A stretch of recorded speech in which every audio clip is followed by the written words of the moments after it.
Hi guys! So for today's vlog, last day na namin dito sa Conrad, Manila. Pero bababa muna kami for breakfast bago kami dumiretso sa airport. So ito yung entrance nung restaurant nila. So ayan.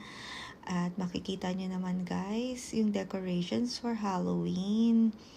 So ayan. At ito na yung mga food nila. So, buffet breakfast. So, medyo late na rin kasi kaming bumaba. Pero nagre-refill naman din sila ng food. So, ayan. Healthy option. So, comment down below kung naka-experience na kayong mag-breakfast dito sa Conrad, Manila. So, ayan yung mga bread and pastries section nila. And waffles. Ayan. So, meron din sila, I think ito yung, hindi ko sure guys kung ano to, pero hinahanap ko yung pancake.